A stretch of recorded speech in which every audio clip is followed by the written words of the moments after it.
Here is a special event making news around the parish. In honor of Black History Month, the COA celebrated with a lively presentation that kicked off with the musical sounds of hope and inspired some of the clients to kick up their heels.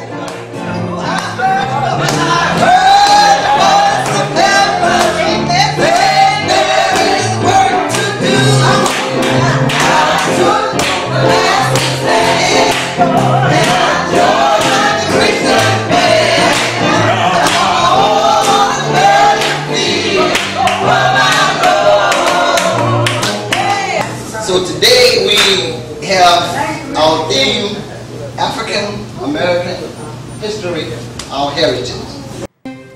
Song after song lifted the spirits of all the members.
The highlight of the event was an inspirational speech from St. Charles Parish Assistant District Attorney Tawanda Coleman Thomas.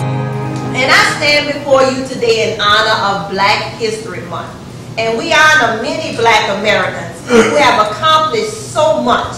Inventors and scientists and doctors and lawyers and all who have paved the way. Because of them who endured so much, I know that I can stand here today.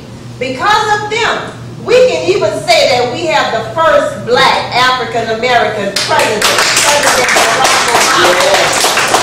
We honor Harriet Tubman and Sojourner Truth and Frederick Douglass and Dr. King and Rosa Parks and others who fought in the struggle. Many of you here today need no reminder of the struggle, for many of you cannot and will not forget segregated schools and lunch counters, white and colored only fountains, and ride in the back of the bus. And I even heard the stories about how you had to move the screen back as the whites would get on the bus. I know you won't forget that. Most of you here, Black and white, remember those times because you lived through them. But what I am here to do is to encourage you. I'm here to motivate you to continue to be a ray of hope for this younger generation, because the struggle is not over. Don't fool yourself. It's not just a struggle for Black Americans, but it's a struggle for the generation. This is a call to action. Many times as seniors, I know you get frustrated and you may say, oh, you can't tell these young people nothing today. They don't want to listen. They may not want to listen, but you know what? Tell them anyway. I know sometimes the picture, it seems dim, but as long as you are alive, there is hope. Remember what your parents and your grandparents taught you, and go ahead on and teach it to others. What do they need to know? They need to know that although you, our parents and grandparents, did not have all the opportunities that we have today, you had a standard. And that standard was the standard of right according to the Word of God. If there's one thing that our people, Black people, could boast of, was what we call old-fashioned home training and the love of God. Yeah. This is the principle of right and wrong, manners and respect. civil rights movement, but we're losing the sight of what really matters. Somewhere along the line, we got shafted. We didn't make an equal trade-off. We got the rights to go to school with whites, to live in white neighborhoods, and to work on any job. We've gained equal rights, but we lost our sense of right and wrong. Not an equal trade-off. I wouldn't call that an equal trade-off. We need to go back to the basics. I challenge you to be that standard. I challenge you to be that voice in your community, in your neighborhood, in your home, for your kids and for your grandkids. You must be the reflection of a raised standard. Many people, many young people, not just our teenagers, but even people in their 20s, in their 30s, and even in their 40s, they need to see the standard raised. They need to know respect for self. Help to teach our young men and women that when they respect themselves, they won't run around with somebody else's husband or wife. When our young girls respect themselves, they won't lay with every Tom, Dick, and Harry just to get their hair fixed or their nails done or to get their rent paid. Our young boys will pull up their pants and stop smoking dope when they respect themselves.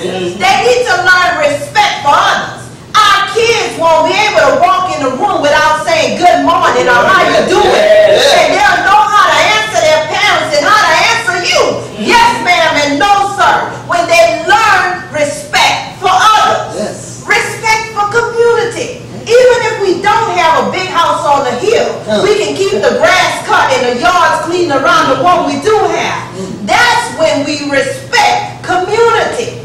We as a people, we as a nation, we must once again walk in integrity, in honesty and respect. I say thank you because many of you have been that ray of hope, that reflection of the standard. You are the generation of fathers who shouldered the responsibility of his family and did whatever it took to provide for them legally. You are the generation of mothers who took care of their children and trained them in the fear of the Lord, fed them, and made sure they had clean clothes to wear. For that I say thank you. But I also encourage you to hold on.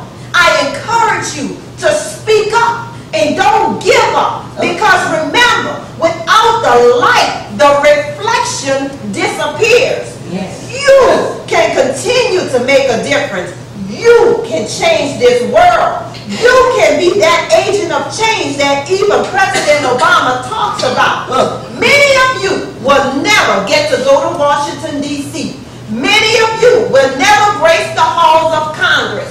But on the streets of St. Rose, and on the streets of Norfolk, and on the streets of Lusape and Destrehan and Muncie, that's where you are. And that's where you will make a difference in your home, in your grandchild's life, in the lives of your neighbor's kids and grandkids. Don't think that they won't take notice, because they will. Don't let your voice be silenced, because I know your heart, they cry out. Your hearts cry out when you hear about the young lady who put her baby in the lake. Your hearts, they cry out when you hear about the man in New Orleans who killed his elderly mother over dope money. Your hearts cry out, but don't let your voice be silent. Continue to teach those around you. And the best teacher ever has always been example. It's not too late. You and you and you can still, and you will make a difference. She spoke from the heart and urged the COA members to speak out, teach, and mentor to the youth of their community. Thanks to the COA for inspiring us all to celebrate our heritage. For more information about all the events making news around the parish, log on to stcharlesparish-la.gov.